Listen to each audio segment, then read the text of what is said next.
The tow truck operator did not ask twice. He hooked the chain to the front axle of the old Ford pickup without looking up, and the winch began to grind. The truck was mud-streaked along the lower panels, the kind of mud that comes from gravel roads, not city streets. The passenger window had a crack running from the corner to the center, taped over with clear packing tape that had started to peel. On the dashboard, visible through the glass, there was a child's drawing held in place by a rubber band around the sun visor. A house, a dog, two stick figures, one tall and one very small. The man standing beside the truck did not argue. He watched the chain pull taut. He had his hands in the front pockets of his canvas work jacket, and he stood the way some people stand when they have already decided that a situation is not worth their energy. Still, but not defeated. His name was Leonard Price. He was 47 years old. He had driven 2 hours that morning from Barrie, and he had parked in the loading bay because the freight elevator was the only way to move the equipment he was carrying in the truck bed. The woman who had ordered the tow did not look at him once. She was speaking into her phone as she came through the glass doors of the Ashford Group building on Bay Street. Dark coat, structured shoulders, the kind of shoes that cost more than Leonard made in a week. She gestured at the truck with 2 fingers. A small, efficient motion, the kind of gesture that said the matter was already beneath her, and the tow operator nodded and got back in his cab. "This is a fire route," she said to Leonard, not stopping, not looking up from her phone. "I know," Leonard said. "I called ahead. I spoke with your facilities team." She paused then, not because of what he said, but because something on her phone required her attention. She looked at the screen for a moment, then finally looked at him. Her name was Catherine Holt. She was the chief operating officer of the Ashford Group, and she had been in that position for 11 months. She was very good at reading rooms and very fast at reading people, and when she looked at Leonard Price, the canvas jacket, the work boots with the dried mud still on the toe caps, the truck that was now being dragged slowly toward Wellington Street, she made a decision about him in approximately 4 seconds. "Facilities should have told you that the loading bay is reserved for contracted vendors," she said. "If you're making a delivery, you need to book a window." "I'm not making a delivery," Leonard said. "I'm here to service the HVAC units on floors 12 through 14. The equipment in the truck is diagnostic. Some of it can't go through the lobby." Catherine looked at him. Then she looked at the truck, which was now fully on the flatbed. "Call the office and reschedule," she said. "Today isn't a good day." She walked back through the glass doors. Leonard stood on the sidewalk. He watched the tow truck pull out into traffic. He took his phone from his pocket and looked at the service order on the screen. The one that had been filed 6 weeks ago, the one that included the loading bay reservation, confirmed in writing by a man named Stewart from Ashford's facilities department. And he took a slow breath. Then he walked around to the lobby entrance, signed in at the desk, and took the passenger elevator to the 14th floor to find out who exactly he was supposed to call. The 14th floor of the Ashford Group building was quieter than the floors below it. The carpet was a shade darker. The light came from recessed fixtures rather than overhead panels, and there were no open workstations, only closed doors with brushed metal nameplates. It was the floor where decisions were made, and the people who made them preferred not to be observed making them. The head of facilities was a man named Grant Ellison. He was in his mid-50s, with the slightly harassed look of someone who spent most of his days caught between what executives wanted and what was physically possible. When Leonard knocked on the open door and introduced himself, Grant stood up immediately and shook his hand. "Mr. Price, I am so sorry. I saw the alert from security. I didn't know until right now." "Catherine had the truck towed? The truck is on its way to impound," Leonard said. "I need to get it back before 3. My daughter has a school thing." Grant sat back down and rubbed his face with both hands. "The equipment is still in the truck? The portable refrigerant analyzer and the duct pressure gauges, yes. The rest I brought up in a carry case." Grant was already reaching for his phone. "I'll call the impound. We'll cover the fee, obviously, and I'll get someone to drive you." He hesitated. "About Catherine, she may not have known who you were.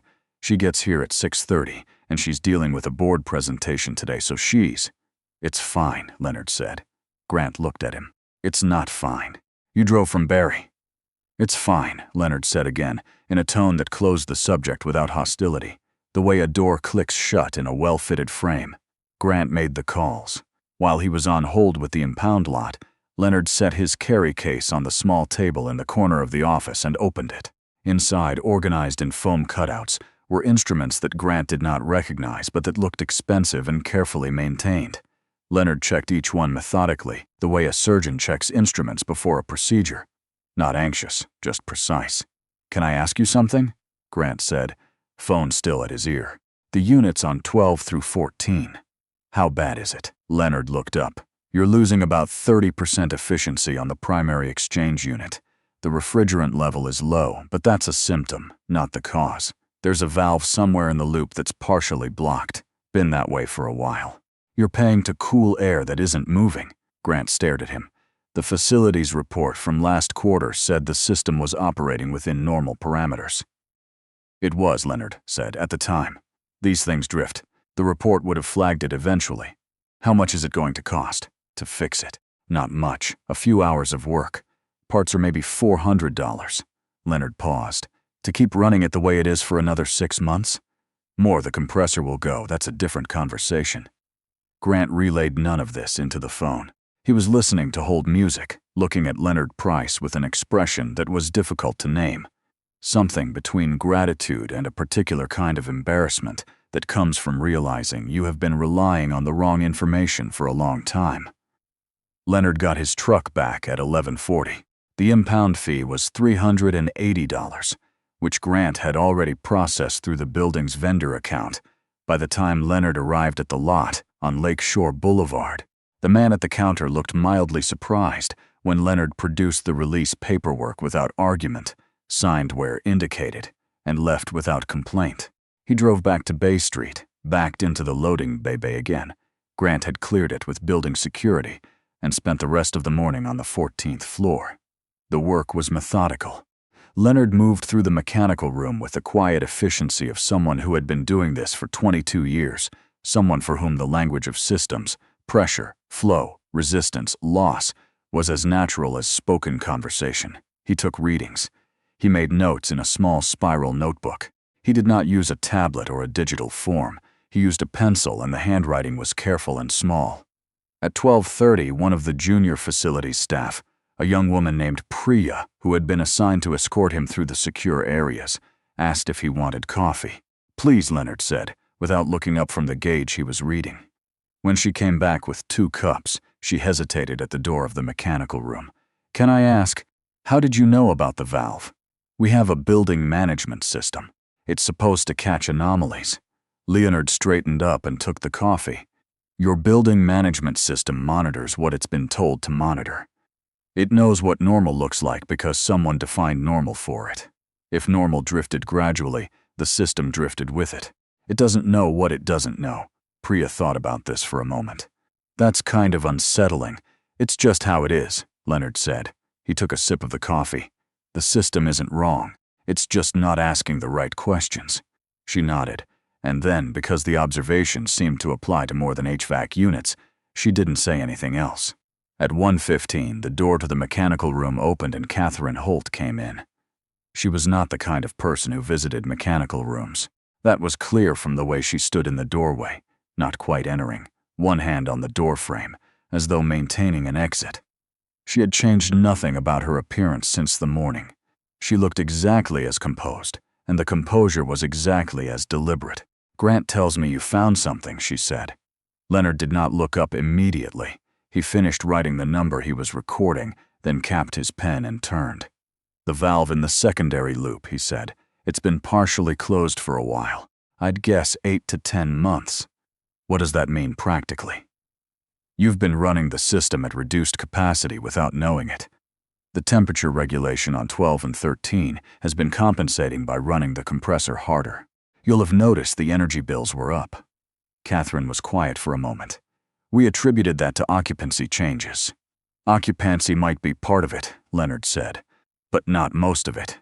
She looked around the room, the pipes, the gauges, the equipment Leonard had laid out on the utility table.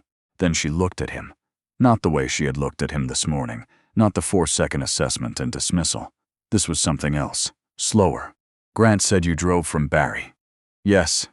He also said you called ahead, that you had the loading bay booked." Leonard did not respond to this. He turned back to his notebook. "I owe you an apology," Catherine said. "You were busy," Leonard said. "It's a busy building." There was a pause. "That's not really an excuse." "No," Leonard agreed. "It isn't." He said it without sharpness, without satisfaction. Just the simple agreement of someone who already knew it and had no particular interest in pressing the point. Catherine Holt, who was very good at reading rooms, found that she could not read this one. She was accustomed to people who wanted something from an apology, acknowledgement, contrition on display, some small negotiated settlement of dignity. Leonard Price appeared to want nothing. He had gone back to his notebook. She stood in the doorway for another moment, then said, "I'll let you finish," and left. The board presentation was at 2 o'clock in the large conference room on the 14th floor, and it was not going well. This was not Catherine's assessment. She was presenting, and she believed genuinely that the presentation was strong. The Ashford Group was in the final stages of a significant infrastructure acquisition, a portfolio of commercial properties across 4 provinces, and Catherine had spent 6 weeks building the financial model that underpinned the proposal. The numbers were clean. The projections were defensible. The risk section was thorough. The problem was the room. 3 of the 7 board members were exchanging glances in the way that board members exchange glances when they already know something the presenter doesn't. One of them, a man named Russell, who had been on the board for 14 years and had the institutional memory to match, had asked a question 40 minutes into the presentation that Catherine had answered, and then immediately after answering, had not been certain she had answered correctly. The question was about a mechanical infrastructure clause buried in Appendix D of the acquisition agreement. Specifically, about the service and maintenance obligations on 3 commercial towers in Winnipeg and Edmonton that the Ashford Group would assume on closing. The clause was standard, or had appeared standard when Catherine's team reviewed it, but Russell had read something in it that she had not, and whatever he had read, he had not said outright. He had simply asked the question and then listened to her answer with the attentive, patient expression of a man waiting to see how far a story would go before it arrived at the problem. The presentation concluded. The board thanked her. The room cleared slowly. Catherine was gathering her materials when Grant appeared at the door. He had the look of a man who had jogged somewhere he would normally walk. "I need you to come to the mechanical room," he said. "Grant, I just finished." "I know. Come anyway." Leonard was putting his instruments back in the carry case when they arrived. He had his coat on. He glanced at Catherine when she came in, then at Grant, then back to the case. "Mr. Price," Grant said, "I'm sorry to delay you. I need to ask you something, and it might sound strange." Leonard waited. "You do commercial HVAC," Grant said. "You've been in a lot of buildings." "Yes, including the Hanover portfolio. The 3 towers in Winnipeg, Hanover Center, Hanover West, and the one on McPhillips?" Leonard was quiet for a moment. He set the carry case down on the table. "I've worked in Hanover Center and Hanover West," he said. "McPhillips, I did a one-time assessment maybe 4 years ago." Catherine was very still. "The mechanical infrastructure clause in the Hanover acquisition agreement," Grant said. "The one about service and maintenance obligations on assumption of ownership. Do you know what that covers?" Leonard looked at Grant. Then he looked at Catherine. "What are you acquiring?" he said. Grant glanced at Catherine. She gave a small nod. 3 Hanover towers, Grant said, and a commercial complex in Edmonton. Closing in 90 days. Leonard picked up his notebook. He turned to a page near the back, not a random page, but a specific one, with handwriting that was denser than the HVAC readings. He read something silently. Then he looked up. The clause covers full system mechanical maintenance, including HVAC, electrical distribution, and vertical transport. It's not standard boilerplate. The way it's written, the assuming party takes on not just ongoing maintenance obligations, but any deferred maintenance backlog as documented in the service records as of closing date. He paused. Hanover Center's service records are a problem. The building has been running deferred maintenance on the cooling towers for at least 3 years. Whoever looked at the clause would have seen language about documented backlog and assumed it referred to something manageable. It doesn't. The room was very quiet. "How do you know this?" Catherine said. "Because I'm one of the service contractors of record for Hanover Center," Leonard said. "I wrote the service report in 2022 that documented the backlog. I've been writing the annual updates since. The most recent one is from February. Catherine sat down. Not carefully, not with composure. She simply sat down in the nearest chair. "What's the exposure?" she said. Her voice was level, just barely, to bring Hanover Center up to standard. Leonard considered. "The cooling towers alone, you're looking at somewhere between 800,000 and 1.2 million, depending on what you find when you open the towers up. Hanover West has different issues. The air handling units on floors 4 through 7 have never been properly balanced. Edmonton I can't speak to." Catherine was quiet for a long moment. She was not looking at Leonard. She was looking at the floor, at the particular patch of industrial carpet 2 feet in front of her, with the focused inward expression of someone rapidly recalculating something very large.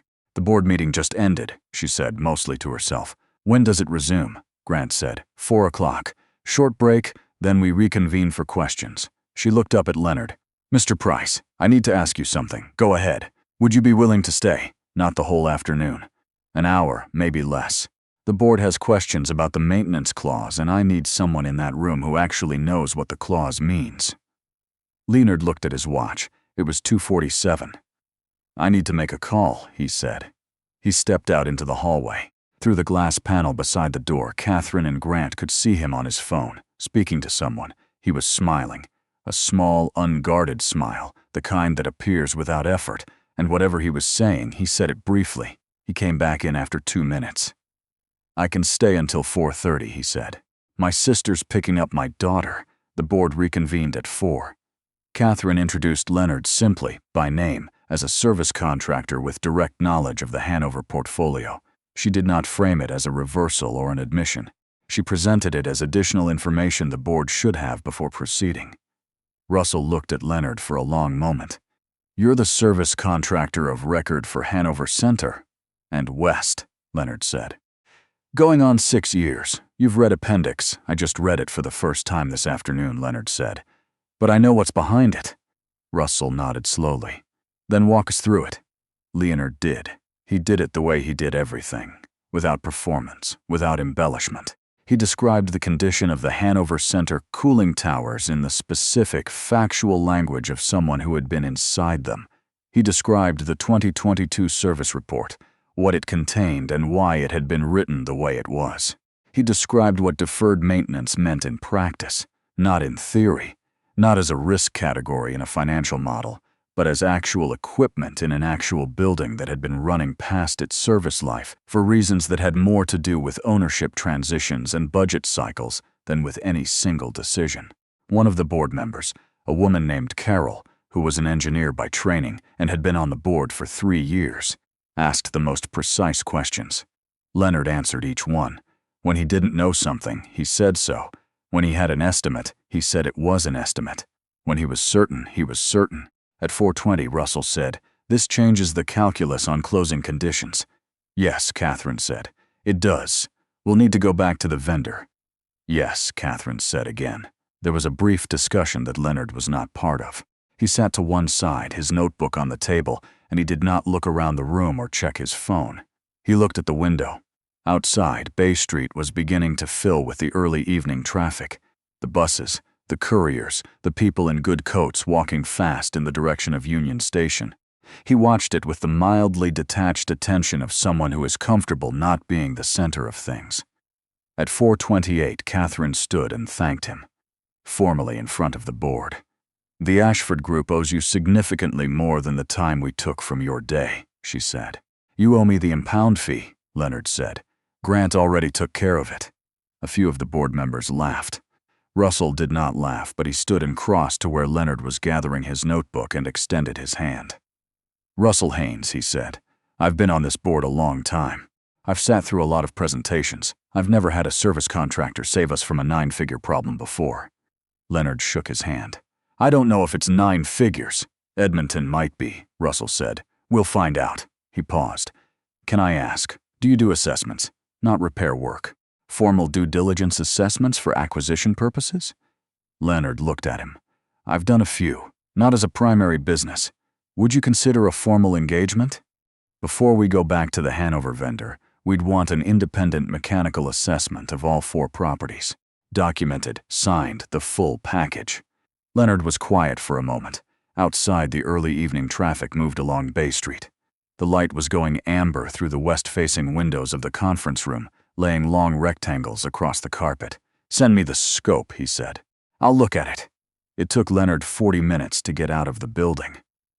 There were 3 people who wanted to speak with him in the elevator, 2 in the lobby, and Grant stopped him at the front desk to make sure he had the impound receipt for his records. When he finally came through the glass doors onto Bay Street, the air was cold and the sky had gone the particular deep blue of a November evening in Toronto. Not dark yet, but close, the kind of light that lasts only a few minutes and makes the city look briefly like somewhere else. His truck was parked in the loading bay. It was the same truck it had been that morning. The mud along the lower panels, the cracked passenger window, the packing tape that had begun to peel. On the dashboard, the drawing was still there, rubber-banded to the sun visor. The house, the dog, the 2 stick figures, one tall and one very small. He started the engine and sat for a moment while it warmed up. His phone buzzed, a text from his sister. "She ate 2 pieces. Said to tell you she saved you some. Drive safe," he typed back. "On my way." Then he pulled out of the loading bay and into the early evening traffic on Bay Street, heading north, toward the highway, toward Barrie, toward a kitchen where there was a plate of food covered in foil and a 7-year-old who had saved him some. He did not turn on the radio. He was thinking as he drove, not about the board presentation, or the Hanover assessment, or Russell Haynes' offer. He was thinking about the building management system on the 14th floor, and what Priya had said about it. That's kind of unsettling, and about what he had told her.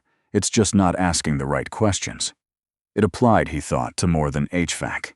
Most things did.